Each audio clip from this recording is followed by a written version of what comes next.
With Brexit, Great Britain would stall its economy, inflation would rise, the pound would lose value, and many jobs would be lost. The fears of Brexit critics were numerous. 100 days after the British finally left the EU, a small interim balance can be drawn. For years, the discussion about Brexit was very emotionally charged. It still is when I look in the comments. Proponents of the EU exit demonized the Union and saw the decline of Great Britain in remaining part of the alliance. Critics of the exit in turn designed horror scenarios for Brexit. It has been 100 days since the British left the EU on January 1st, and it has been more than 4.5 years since the referendum that initiated the exit. So it's time to take stock. In which areas have the terrible fears come true? In which were they exaggerated in advance, and how will things go from there? First, the UK economy is lagging behind, but not quite as badly as expected.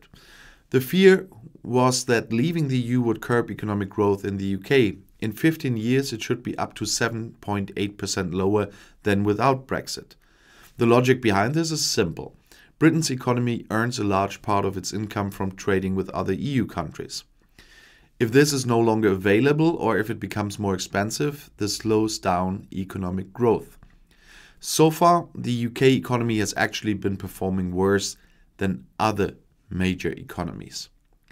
Compared to 2015, it has even shrunk.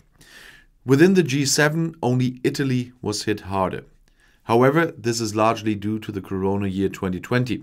Until 2019, Great Britain was roughly on a par with Germany and France. In its current economic outlook, the International Monetary Fund, the IMF, assumes that the British economy will lag slightly behind its major competitors Germany and France by 2026, but not as badly as feared before Brexit. The British government estimates that Brexit has cost 1.4% economic growth so far and predicts a decline of 4% in 2031 compared to a scenario without an exit from the EU. So even they say it's worse than being a member. Second, the pound is depreciating as forecast. The British pound is now around 12% less valuable against the euro than it was shortly before the referendum in June 2016. Other major world currencies have also lost value against the euro since then, but not nearly as much as the pound. The US dollar, renminbi and yen each lost around 6% in value, just half as much.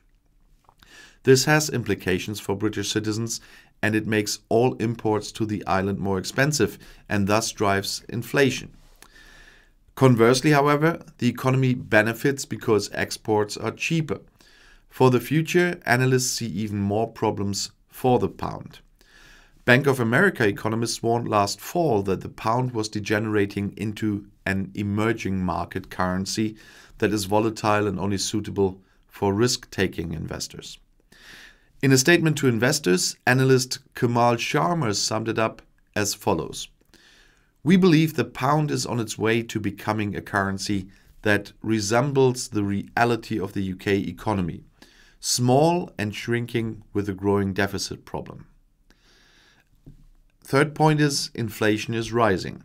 Up until the end of 2017, the inflation rate in Great Britain hardly differed from that on the continent, but since then it has differed significantly.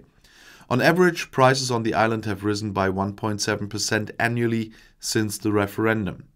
For comparison, in Germany it's 1.2%, in France 1.1%, and in the entire euro area even only 1.0%. The peak value in Great Britain is also significantly higher at 3.1% than in Germany and France, both with 2.6%, and the euro area with 2.3%. And that adds up. Since the referendum in 2016, prices on the island have risen by an average of 8.9%. Goods in Germany were only 6% more expensive. And the trend is likely to continue.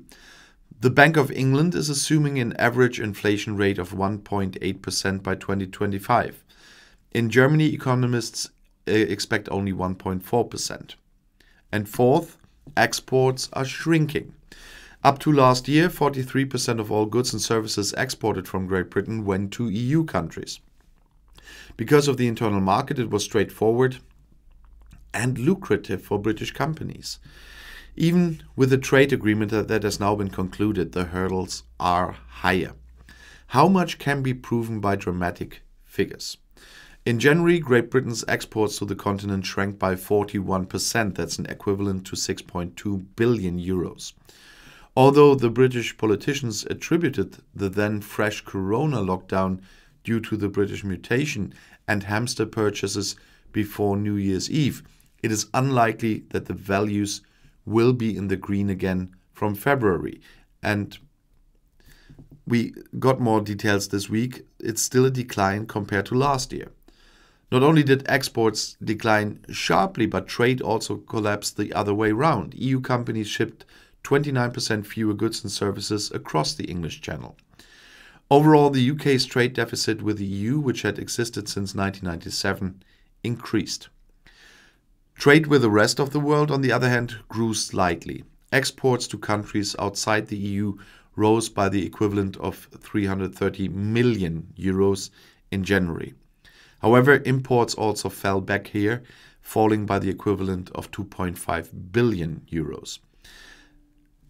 And what does that mean now for investors, for example? The UK's economic troubles are also affecting the stock market. Since the referendum, the leading index FTSE 100 rose by around 10%, much more slowly than the DAX, which is only currently more than 50% up.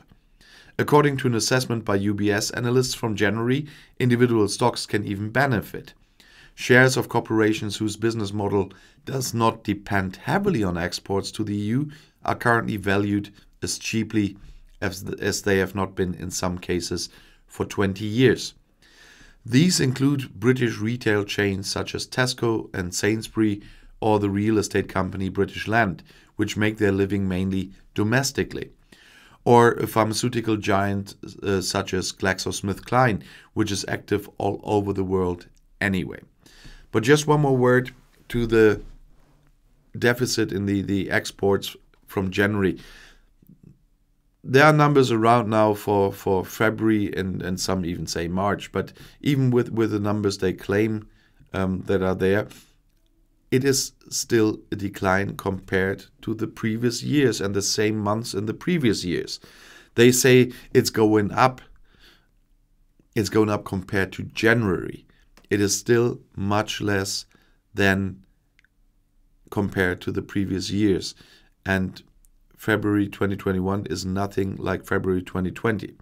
And that's what you have to have a look on, not February to January. Of course, part was because of stockpiling, what happened in January. But we still have a decline here compared to the other years, and even compared to last year, or even compared to the last months of last year.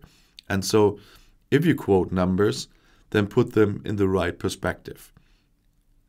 But as we all know, statistics are never as good. No, what was the thing they're always saying? I don't trust any statistics that I haven't forged myself. So that's how life works, obviously. I will try to give you a proper picture, even with being insulted more and more. Obviously, my videos are shown more to people who really don't like to get these numbers. But life happens. And if you want to stay informed, please subscribe to my channel. Auf Wiedersehen.